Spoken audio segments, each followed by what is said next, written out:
Kimberly Jentzen, thank you for joining me today. Oh, I'm thrilled to be here. It's so great. You know, we've known each other really just for a couple of years, but, you know, I was casting for many years, and I always saw your name out there as, you know, being a wonderful acting teacher, and it was just so great to finally get, like, the name with the face and, you know, get to meet you, and now we've been working together some, so. It's so nice to hear that. You never know how many who knows you, and if you're out there enough, and if it's always gratifying to know that you're known. Yes. You're out there. Yeah, exactly. Now tell me your story. I know that you started out acting in this business. How did you make the transition from acting to teaching? The first thing that came to mind is my friends used to like to ask me how I did what I did. And I'm just thinking about, for example, I was in a restaurant bar, and I used to frequent it often, and a girlfriend who worked in the coat check place would go, whenever I came, she'd go, Kimberly, come here. And she'd pull me into the coat check place. She'd lock the doors, and she'd do her monologue, and I one-on-one coached her in oh my gosh. In there. One point, I was in there. This is a really crazy story. And I was coaching her monologue, a new one she was doing, and you can imagine, you can barely hear because it was like a disco music was on all the walls. But she's trying to focus on her monologue, and I'm focusing on her, and I'm watching, and there is all of a sudden the room is moving, and there's all this commotion, and there's noise, and and we think that's a fight. There's a fight going on, definitely. There's something going on, and we were so blessed, and thank God we were inside the coat check. Oh my gosh. Place. So finally, we opened up the coat check when it calmed down, and there was bodies all over the floor and the ground, and somebody, I guess, had overdosed on coke, and then somebody had maced the manager. I know, this is insane. And it saved me and her because we were in there. I was coaching a monologue. Oh my gosh, that's an incredible story. And then your coaching business was born after that. Well, and then I have in the book, I talk about it in the Stairwells of the Dorothy Chandler. We used to stick a dance bag in the doorway, and when I was at the music center. What were you doing at the music center? I first was trained there with the American Center for Musical Theater, and I'm an actor who could sing and dance, triple threat, and I just loved it. I can't tell you, I danced for 20 years.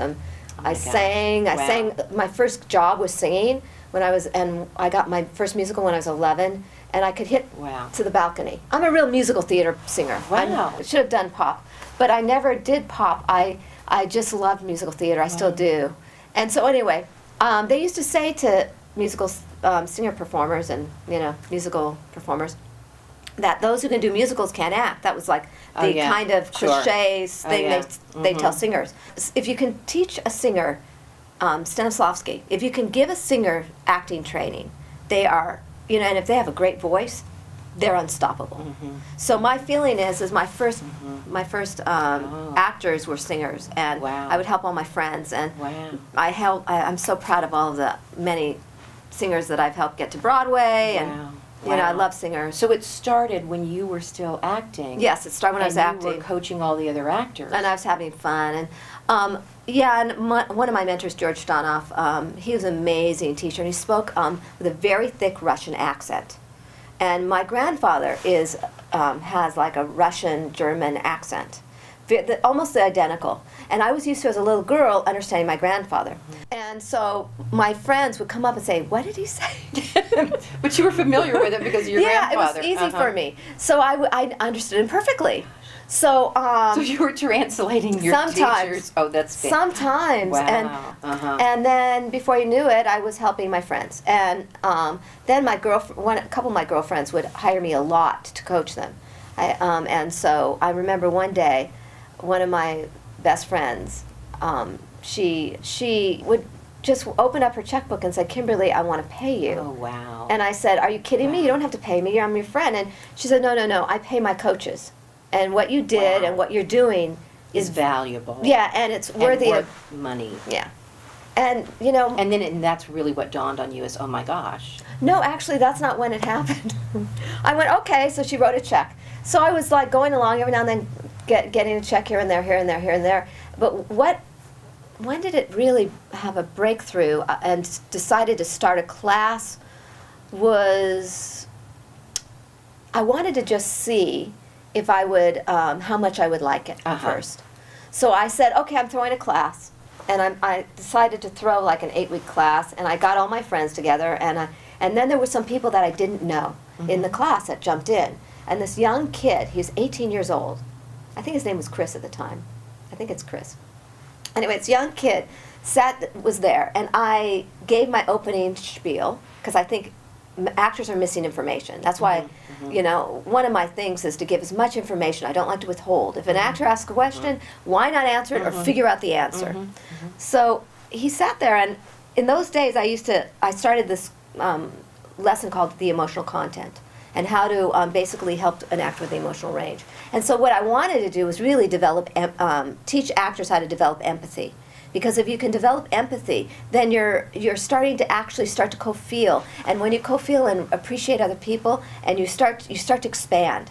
And so, and also all of a sudden you feel the love within yourself. So I remember I used to play music in the first class. I would play different songs and say, okay, what's the emotion of the song? And I played Les Miserables, and I played at the end of I think I played I Dreamed a Dream. Oh, wow. And he sat there, and after my spiel, after a 4-hour class, this is towards the end, he started to weep, and he said, I get it, I understand her. Wow. And when that happened, I was hooked. It was life-altering.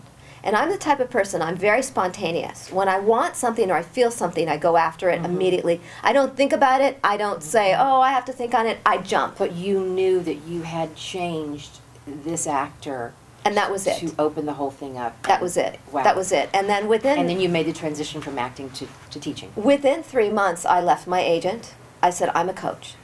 Wow. My friends were mad.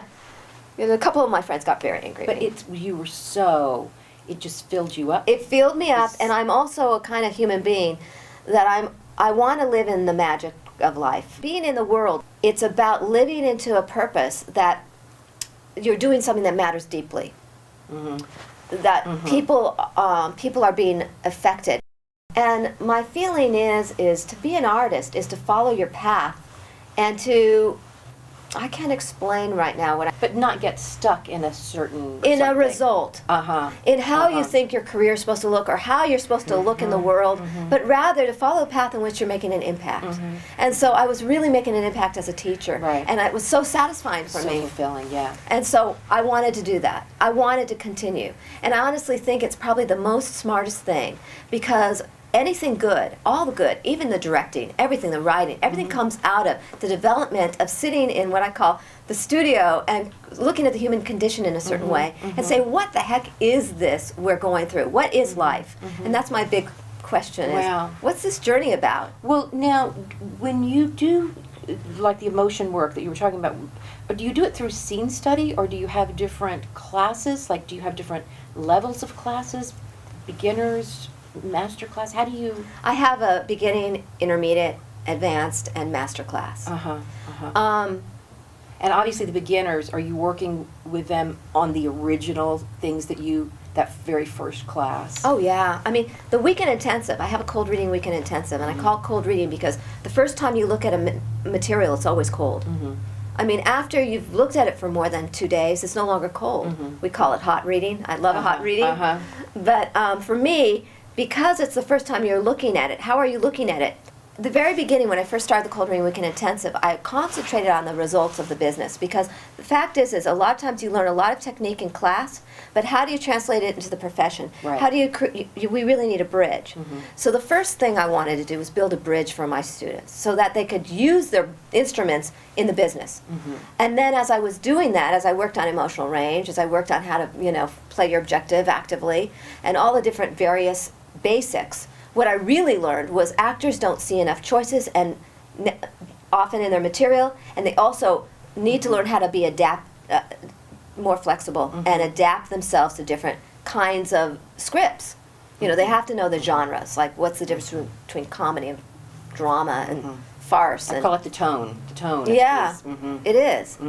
And then the other thing is being able to take direction, which, by the way, I've always been really good at taking direction. Mm-hmm. So I never thought of that it would be necessary to teach that to actors. You And never thought that should no, be I an thought issue. everybody should be able to take direction until I started teaching beginners.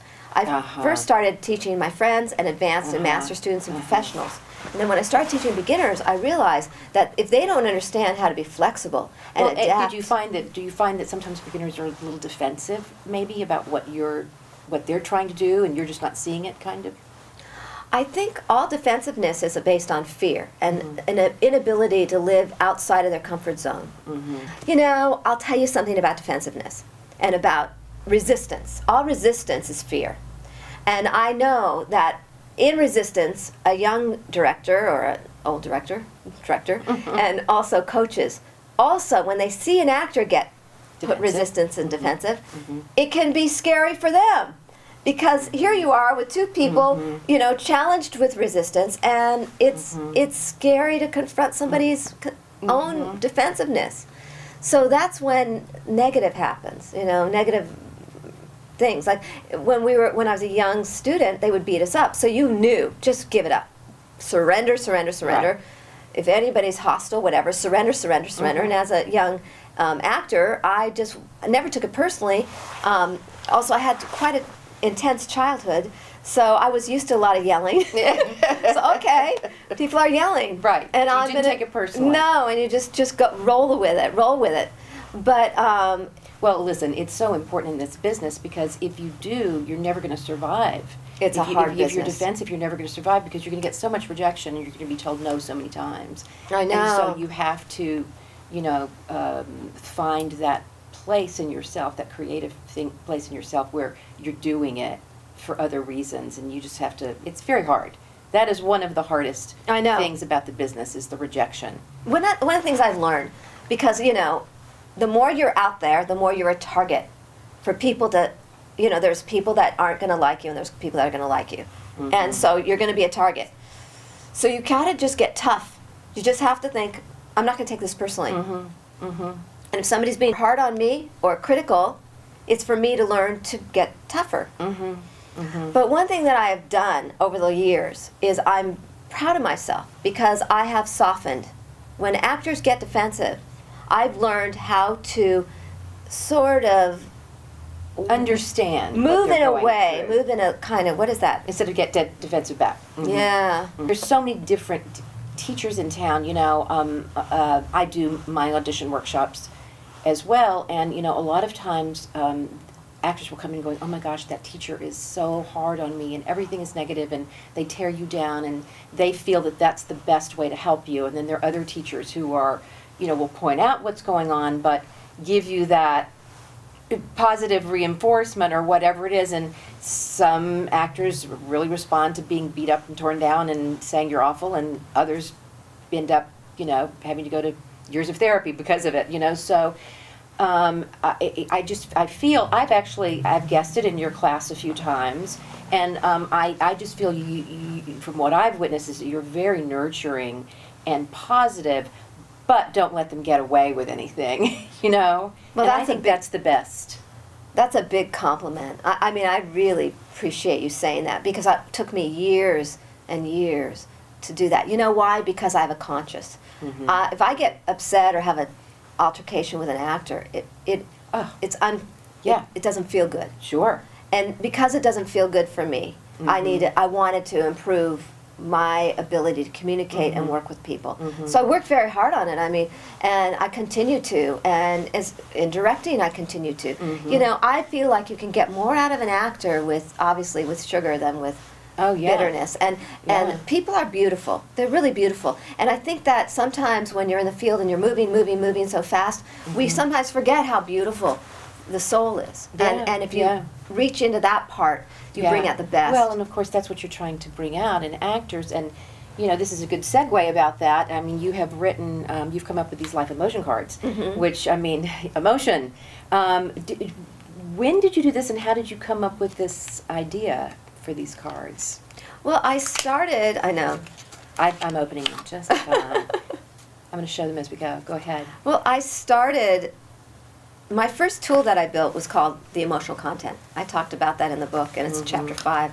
And I used to promise my actors that I would make those, back in the 90s, actually. And I ended up finally making them. Because they needed like one reminder at a time kind of Well- situation where it was like, oh my gosh, I need to be reminded that this is guilt. You don't want to look at guilt right now. Okay, so here, okay, yeah, this is a good one. Oh, well, no, this is better. Let's go with hope. Hope. Okay, so you know here. what? Okay, so this is the thing. When you begin, if you want to break out of doing always sense memory or emotional recall, because if you have only that tool, that's one tool, and it's a great tool, and it always gets a deep cut. But the problem with it is often it leaves you a little bit vulnerable, you know, too much information in the room for people to see you weeping and hysterically, where you can't maybe control the emotion enough. I think an actor will emote until they won't be as open if they think they can't control it. Yeah. So you want control. So to work in the imagination, you have to understand the mechanics of every emotion. You have to understand, where does the emotion come from? And once you understand that, then you can start with your imagination. When you define an emotion, when you say like hope, the desire with joyful expectations, wishing, looking forward with optimism, then instead of going back and thinking, well, when was I last in hope? Rather, I'm thinking desire with joyful expectations. You know, I offer a lot of different choices here, and that's the first one up. Well, what if I'm doing this out of my imagination and I was I ran a restaurant and I'm thinking about my patrons right now and I can't wait for them to taste this incredible new dessert that we've created. Now I've created out of my imagination a scenario that doesn't exist. I'm not a cook. Although I wish I was, and I've created and now I can start moving into that feeling, motivated, without having to think, well, when was I last in hope? Because then I'm stuck with my life, and our lives are very small compared to the world, and our imagination's very big, and sometimes access is denied. Like, let's say that you have a scene in which you have to, in my film Rain, the woman has to grieve over her mother. And if she's stuck with only thinking of her mother, well, often we don't want to put ourselves in that kind of vulnerable situation mentally. It's just, and also there's times if we thought, oh, you know, I love the Stanislavski magic what if it was my mother? But what if that's really harsh? What if something's going on with her mother right now? I don't think anything was going on with Sheethel, but my female lead. But she can explore her imagination and use an imaginary circumstance, which is another tool. I'm just offering more tools and more ideas, so that when you walk on that set, you have an arsenal of ideas in front of you, and you're not stuck with one thing. It's preparation. I always feel like, you know, you prepare yourself for life. You prepare yourself for things. Like today, Holly, you and I were discussing how we're just going in and we're just going to ask questions. Right. And I said, listen, we've been preparing for a long time. Right. You know, for this moment. And you've been talking about Rain. Now, I know that you've done a lot of theater directing, but you've recently done this incredible film, Rain. Why don't you just talk about that for a little bit, and how you decided, and how did you choose Rain? How did you get involved in directing Rain? How did it all happen? Well, I had a wonderful actor who was in my class. His name's Andrew Fogliani. And he came to me and he said, I want, you know, let's do it. That's basically what he said. What happened with the script? Who wrote the script? He asked. We decided I would write the script. So you wrote the script. We sat together, but then he came up with the story. No. Let's do. He just said, let's do something. And we had at our meeting we had talked about a father-son story, and I walked away and I thought, well, I don't really know that story. I'm a daughter, and I've had a crazy life, and I haven't had a very traditional family upbringing. I mean, my father was a doctor and was in the hospital all the time, and my mom was in and out of hospitals, and you know, and I was just so grateful to have her in my life. And so me and my sister would bum around, and it was just me and my sister, and I didn't have a normal kind of grasp on what a father or son thing would be. So I thought, you know, another writing partner, well, I wrote a Desert Storm war story years ago in the 90s. And just let the people who are watching know, is Rain more of that kind A war of story. A war story. Rain is okay. a war story. And then I wrote a Civil War piece with Jennifer Lathrop called The Georgia Boy. Mhm. And also a longer epic story is Glorietta. So we really wrote two scripts about the Civil War. One has an ensemble and one is based on a woman. And so I know war. You know, my grandmother was brought up in a war zone. And what back is in Rain? And what is Rain? What's Rain- just give the brief. Rain is about a Marine who is in a skirmish and has ends up on the battlefield with an Iraqi woman. So they're in Iraq. Yes. So it's current. I didn't know I was going to talk about this. So so it's current times. So I've written a lot of war stories. So what came out of this? And you know what? I don't even think that I realized until now that you wrote it as well. Oh, really? No, I didn't. Yeah. I knew you had written your book, which we'll talk about in a minute, but I didn't realize that you had written that too. I knew, of course, you directed it. So that's fantastic. So you did all of it. It's interesting. In the theater, I've directed a lot of other people's writing. Only a few things have I written. And I've consulted. I've done a lot of script consulting, tremendous amount of it in the theater. But in film, I tend to have written all of the things I've directed so far. I've been commissioned to possibly direct a piece that I didn't write, but I haven't done a lot of that. I mostly have written my movies. So you're wearing a lot of different hats. You're teaching, you're writing, you're directing. And recently you have written your incredible book, Acting with Impact. Now, Thank you. You worked many years on this. Yeah. Tell us a little bit about. This was in the works for many, many, many, many, many years. It's like a Bible. This is my Bible. This is like this book has for actors. I wanted to write something that was inspiring but also gave a lot of very specific tools so that it was very user-friendly. So if an actor read a chapter, they could immediately start using the tool. And I've been happy to say that it's happening. And there's certain specific tools that are...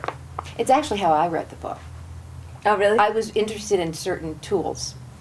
Just based on what I teach. And so it's interesting. And it is very user-friendly that way. It's not like you have to start at chapter 1 and read it through. In fact, you go to the chapter that interests you, like, I was saying listening, interested me, and so I went there first, so it's fascinating. Listening is the core.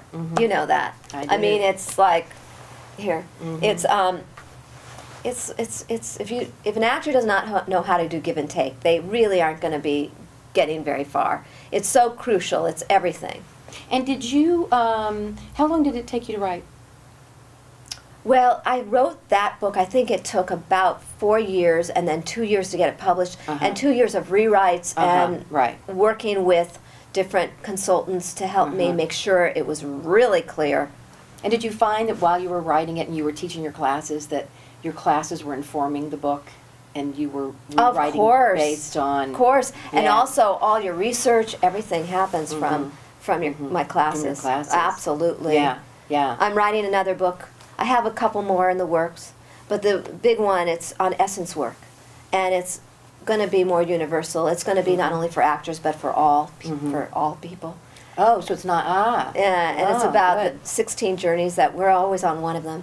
Wow, fantastic. Yeah, and they're about archetypes. Wow. And it came out of the Essence Weekend Intensive. I have one coming up that I'm teaching.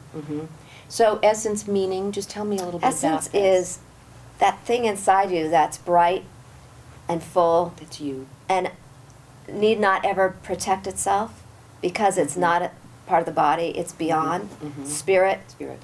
And it also has intentionality tied to it. So, it's who you are that we don't see completely inside there, except we feel and we experience.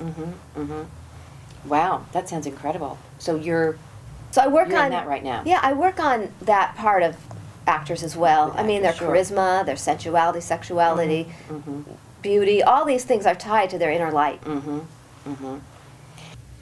Well, I just think this is an incredibly important book that you've written, and I'm really excited to hear that you are writing more. And I can't tell you how pleased I am that you came in to chat with me today, and we got to know you better. So thank you, Miss Kimberly. Thank you, Holly. I loved being here, by the way. You're such an easy person to talk to. Thank you. Thank you. And let's do class together. I would love that. Yeah. Yeah, let's do that. Let's do that. Okay, great. Great.